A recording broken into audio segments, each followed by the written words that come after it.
This year, until today, 1.2 million Muslims arrived to Mecca, and I expect this year also the number will be between 1.8 and 2 million pilgrims. Hi, I'm Greg Tanner. I'm the head of multimedia here at The National. Welcome to this week's A Closer Look. Now, with around 2 million people making the trip, the Hajj, which is the annual pilgrimage to Mecca in Saudi Arabia, is considered to be the world's largest gathering of humanity. And it starts this week. Let's get more details now with senior news reporter Ali Shouk. Thank you very much for joining us, Ali. Thanks for hosting me, Greg. So, Ali, first of all, explain to us, what is Hajj? So Hajj is one of the pillars in Islam. It's one of the 5 pillars of Islam that form the life of a Muslim.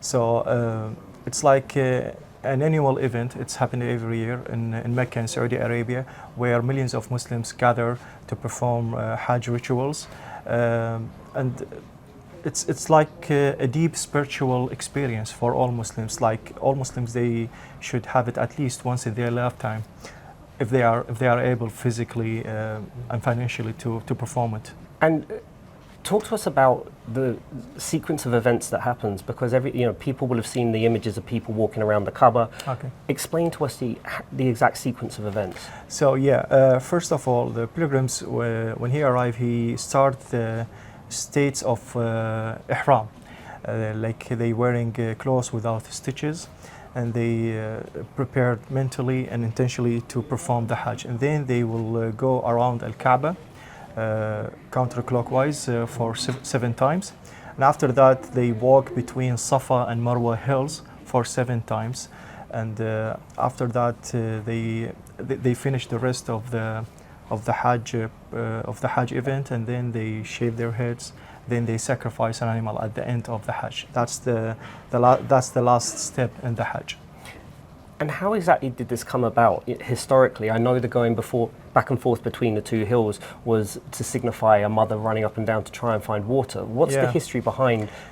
Quran tell us the story of Prophet Ibrahim, that God asked him in a dream to sacrifice his son as a test of his faith, and this dream recurred several times.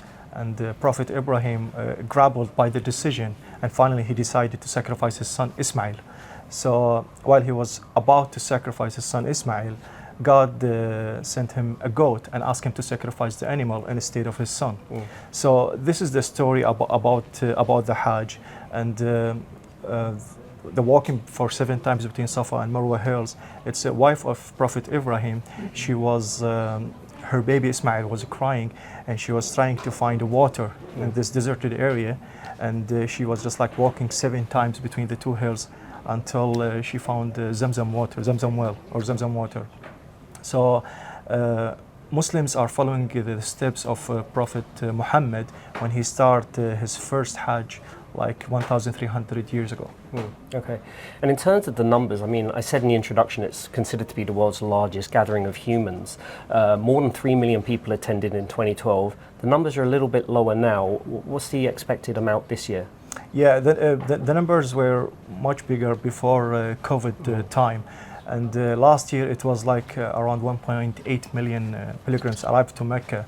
This year, until today, 1.2 million Muslims arrived to Mecca, and I expect this year also the number will be between 1.8 and 2 million pilgrims. And the vast majority of people come from outside of Saudi Arabia, don't they? On that note, it's not as simple as just booking a flight to Saudi Arabia and attending. You have to be accredited or authorized. Tell us a little bit. So you need, like for each pilgrim, they need to have like a Hajj permit, which is issued by the Saudi authority.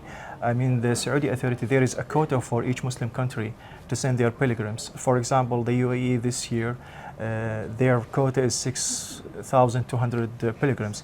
More than 37,000 Emiratis applied for Hajj permits, and there is an electronic draw to pick up the names and then to get the Hajj permit so they can travel to Mecca. So it is very important to have the Hajj permit, also the vaccination card for each pilgrims before you travel to Mecca. Obviously book your flight and then travel.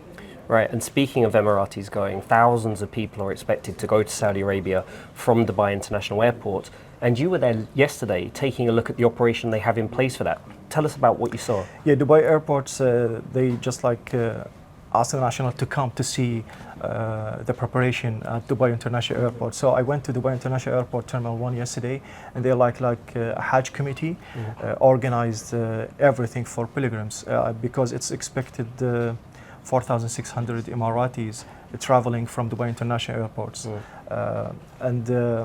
So what's happened there? There is like volunteers, a special committee where they ease the procedure for pilgrims, and there is also a medical checkups for pilgrims, especially for the elderly, where they just like check the blood and the sugar levels, cholesterol levels also. And also there are some giveaways like an umbrella and a bottle of water, and tips for pilgrims what they should do there in Mecca, because this year is expected to have very high temperatures in Saudi Arabia, especially in Mecca. So they give tips for pilgrims to keep from dehydration. So also the officials in the airport, they told me like they advise the pilgrims to arrive like 3-4 hours earlier. Because of the traffic, and because now it's the summer season, summer holiday, and everybody traveling from the airport, so they can finish the procedure within 10 minutes from the arrival of the pilgrims. So it was really smooth procedure at Dubai International Airport. A lot of volunteers there welcoming the guests with dates and juice and chocolate. So it was really nice. Right, nice. And finally, this is of course the first Hajj to be happening since the escalation of the situation between Israel and Gaza, and that's something that's on a lot of Muslims' minds as they make the journey. Yeah. This year is like a little bit different because it's coming after the Gaza conflict. A lot of, we heard like people in Gaza, some of them who are already picked for Hajj this year, they cannot travel to Saudi Arabia because of the conflict. So this year a lot of Muslims going with, and they will be praying to end the conflict in Gaza. I mean, Hajj is like, it's a big dream for all Muslims around the world to at least go for once in their lifetime. So yeah. Okay, Ali, thank you very much for your time. You're most welcome. And that's it for this episode of Closer Look. If you want to check out any of the other videos in this series, they are all on our YouTube channel.